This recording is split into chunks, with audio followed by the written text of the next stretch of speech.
안녕하세요. 금융나침반입니다. 오늘 오전에 채무자 한 분이 통대한 대출이 가능하냐고 문의를 주셨어요.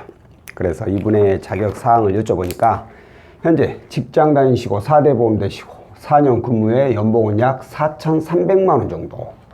이분이 이용하고 있는 대출 내역을 확인해 보니까 은행에 햇살론 15로 765, 카드로 캐피탈, 저축은행, 햇살론 저축은행, 1금융권 햇살론 15 이용하긴 하지만 얘는 솔직히 1금융권이지 이자로 따지면 2금융권 똑같죠. 이렇게 해서 총 7,347만 원을 이용하고 있었어요. 죄다 2금융권. 신용점수가 좋을 리가 없죠. 나이스 697에 K12 584. 일단 대출 내용만 보면은 이분은 당연히 통대안을 해야 되는 게 맞습니다. 그래서 저희가 이 올크레딧 내용도 확인을 해봤는데 그 결과 지금은 안 된다고 결론을 냈어요. 지금은. 왜 지금은 안 되냐? 그런데 지금은 안 된단 말이 지금 안 된단 말이지 시간이 좀 흐르면 가능성이 있다라는 얘기가 될 수가 있죠. 근데 왜 지금은 안 되느냐? 이 저축은행 여기 이 세 건 얘네가 최근 3개월 이내 대출 그리고 캐피탈이 맞죠? 얘가 6개월 이내 대출. 최근 대출 이력 가다로 인해서 이분은 기존에 있는 걸 다 상환하더라도 은행에서 대출이 나올 수 있을 만큼 신용점수가 많이 오르질 않기 때문에 그래서 진행을 못한다고 말씀을 드렸어요. 자, 그럼 어떻게 해야 되느냐? 이거 봤을 때는 한 3개월 정도 신용관리를 하면 가능성이 어느 정도는 있을 걸로 보였어요. 그동안 해야 되는 신용관리가 뭐예요? 당연히 대출 안 받는 것은 당연한 거고 이분이 당연히 또 현금 서비스는 이용을 안 하고 계셔서 그때까지도 절대 현금 서비스 이용하지 말고 그리고 이놈이 진짜 어플 조회 징그러운데 이 어플 조회 이걸 또 많이 하시더라고요. 어플 이용한 대출 조회 이거 절대 하지 마시고 당연히 연체는 안 해야 되고 이거만 잘 지키셨다가 3개월 정도 뒤에 연락을 주세요. 사실 현재 소득 대비 부채 비율도 좀 높은 편이고 3개월 정도 상환하면 이보다는 부채 비율도 더 낮아질 거니까 어느 정도 가능성이 있어 보인다. 왜냐하면 최근 3개월 이내 대출이 이제 없어지니까. 그래서 가능성이 있어 보이니까 그때까지 좀 신용관리 잘 하셨다가 연락 주세요 라고 하고 상담을 끝냈어요. 근데 이분이 오후에 저한테 다시 연락이 왔어요. 상담사님, 제가 좀 많이 힘들어서 제가 다른 데도 좀 더 알아봤습니다. 그런데 거기서는 가능하다고 하는데 이거 믿을 수 있나요? 라고 이렇게 문의를 또 주신 거예요. 제 말 안 듣는 분들이 많아요, 보면. 저는 안 된다고 분명히 말했는데 또 딴 데 알아보고 그리고 나서 저한테 또 이거 믿어도 되냐고 이렇게 물어보신 분들이 솔직히 종종 계십니다. 종종 계세요.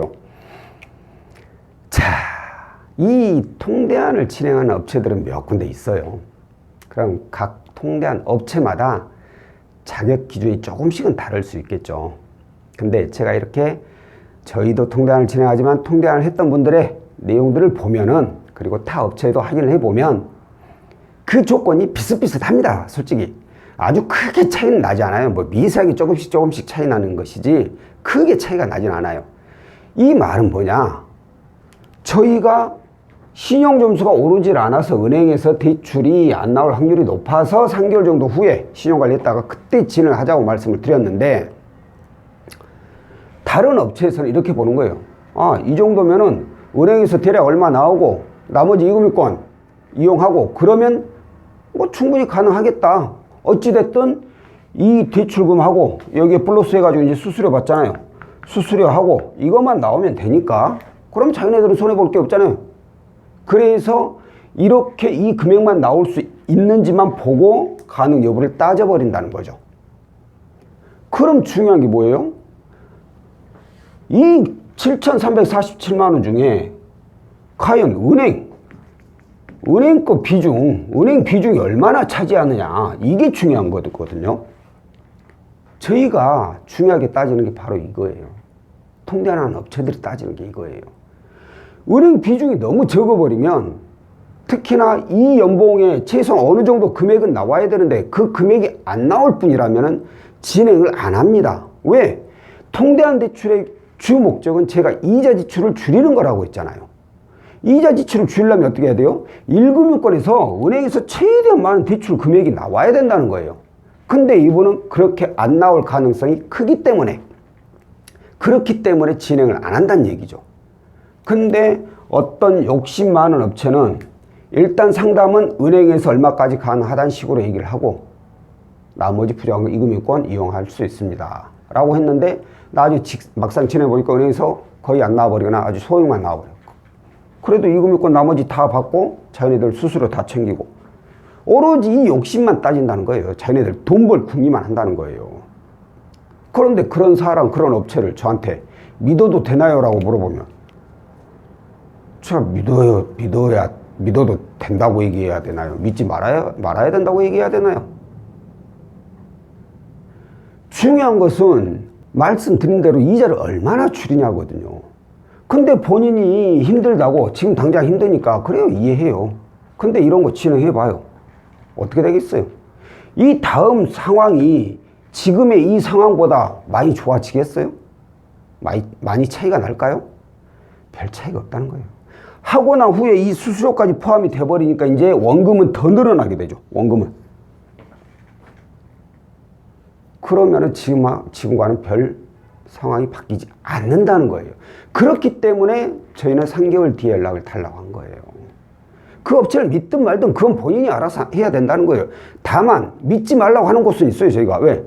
보이스피싱 이런데 사기 업체, 그러니까 뭐 수수료만 땡기고 도망가거나 아니면 보이스피싱 업체거나 이런 데는 제가 얘기 들어보면 얘기는 아니다, 이런 데는 믿지 마세요 라고 하지만, 똑같은 통대한 업체인데 어떤 곳은 안 된다고 하고 어떤 곳은 된다고 했을 때, 된다고 하는 업체를 제가 믿어야 되네, 믿지 말아야 되네, 이런 말씀을 못 드린다는 거예요.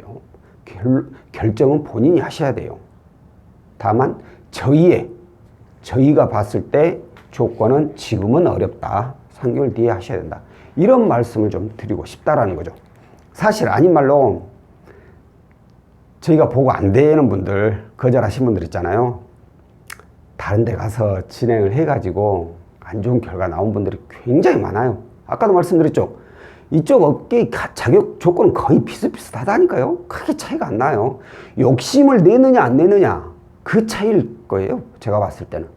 그러다 보니까 저희가 안 된다고 했는데 다른 데서는 가능하다고 하니까 당장 힘드니까 진행했다가 결과가 안 좋게 나와버렸어. 그래가지고 저한테 이렇게 결과 나왔는데 어떻게 해야 되나요? 그건 뭐 본인이 알아서 하셔야죠. 제가 뭐라고 말씀드리기는 어렵죠. 그러니까 오늘 결론은, 통대안을 하는 업체는 많지만 그 자격 조건은 크게 차이가 나지 않는다 이거예요. 다만 욕심을 내는 업체가 있고 욕심을 내지 않는 업체가 있다는 거예요. 욕심을 내지 않는 업체는 채무자에게 가장 좋은 상황이 만들어져야만이 진행을 하는 거고, 욕심내는 업체는 채무자의 좋은 상황이고 목을 떠나가지고 자기네들 실속만, 자기네들 이익만 우선시로 따지는 그런 업체이기 때문에 여기에 따른 결정은 채무자 본인이 알아서 하셔야 된다는 겁니다. 자, 오늘 내용은 여기까지고요. 다음번에 또 다른 내용으로 찾아뵙도록 하겠습니다. 고맙습니다.